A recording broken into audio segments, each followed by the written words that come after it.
আসসালামু আলাইকুম। এখন তৈরি করে দেখাবো লিচুর ড্রিঙ্ক। বাসায় কিভাবে আপনারা প্রিজারভেটিভ মুক্ত এবং কেমিক্যাল মুক্ত স্বাস্থ্যসম্মত উপায়ে লিচুর ড্রিঙ্ক তৈরি করবেন সেটা দেখিয়ে দিব একদম অল্প উপকরণে সহজ উপায়ে। প্রথমে আমি এখানে লিচুগুলো চামড়া ছাড়িয়ে নিচ্ছি। বাচ্চার প্রায় সময় দেখা যায় যে বায়না করে লিচুর ড্রিঙ্ক খাওয়ার জন্য, তো যতদিন আমরা হাতের কাছে লিচুটা পেয়ে থাকি ততদিনই স্বাস্থ্যসম্মত উপায়ে এভাবে বাচ্চাদেরকে আপনারা খাওয়াইতে পারবেন। লিচু কিভাবে পুরো বছর জুড়ে সংরক্ষণ করতে পারবেন তার একটি ভিডিও আমার চ্যানেলে রয়েছে, আমি লিংক দিয়ে দিব ডেসক্রিপশন বক্স, চাইলে দেখে নিতে পারেন। লিচুটা আমি চামড়া লিচুর খোসা ছাড়িয়ে নিয়েছি, নিয়ে এখন এর থেকে বিচিটা আলাদা করে নিয়েছি। চামড়া ছাড়িয়ে নেওয়ার পরে দেখবেন যে অনেক লিচুতে চিকন চিকন পোকা থাকে, এটা অবশ্যই দেখে নেবেন। এখানে আমি 6টা বড় চায়না 3 লিচু নিয়ে নিয়েছি, আপনারা আপনাদের অনুযায়ী নিয়ে নেবেন, বেশি করে যতটুক লাগে ততটুক নিয়ে নেবেন।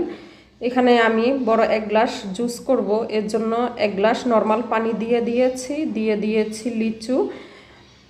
আপনারা যদি ঠান্ডা পানি খেতে চান তাহলে ঠান্ডাটাও অ্যাডজাস্ট করে নিতে পারবেন। দিয়ে দিচ্ছি 1.5 টেবিল চামচ চিনি, দিয়ে দিচ্ছি স্বাদ মতো 1 চিমটি পরিমাণ বিট লবণ, দিয়ে এখন ঢাকনাটা দিয়ে দিচ্ছি। দিয়ে এখন আমি ব্লেন্ডারে ব্লেন্ড করে নেব। ব্লেন্ডারে ব্লেন্ড করে নিয়েছি। অনেক ফেনা উঠেছে দেখেন। ফেনাটা চাইলে আপনারা ছেঁকে নিতে পারেন, আবার না ছেঁকেও পরিবেশন করতে পারবেন। আমি এখানে ছেঁকে নিচ্ছি না, সরাসরি গ্লাসে ঢেলে নিচ্ছি। দেখেন কতটুকু ফ্রেশ জুসটা হয়েছে।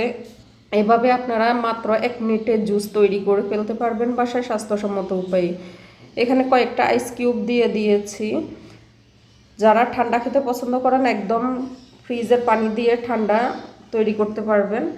আমি নর্মাল পানি দিয়ে তৈরি করেছি। এখন ছোট 2টি গ্লাসও আমি এখানে ঢেলে নিয়েছি। দিয়ে দিচ্ছি লেবুর রস। লেবুর রসটা আমি প্রথমেই দিতে পারতাম, পরে দিচ্ছি। যে দেখেন এখন লিচুর জুসটা অনেকটাই সাদা, তো অনেকে সাদা পছন্দ না করলে আরও যদি হালকা কালার করতে চান এভাবে একটু লেবুর রস দিয়ে দিবেন প্রথমে যখন জুসটা করবেন, তাহলে লিচুর জুসটা সাদা হয়ে যাবে। এখন দেখেন কতটুক সাদা স্বচ্ছ হয়ে গিয়েছে। আর পেনাটাও আমি একটা চামচের সাহায্যে ফেলে দিয়েছি। এভাবে ছোট গ্লাসে বাচ্চাদেরকে পরিবেশন করে দিলে তারা খুব আনন্দ করে খাবে। আশা করছি আপনাদের কাছে রেসিপিটি ভালো লেগেছে। রেসিপিটি ভালো লাগলে চ্যানেলটি সাবস্ক্রাইব লাইক করার জন্য অনুরোধ করছি। সবাই ভালো থাকবেন। আল্লাহ হাফেজ।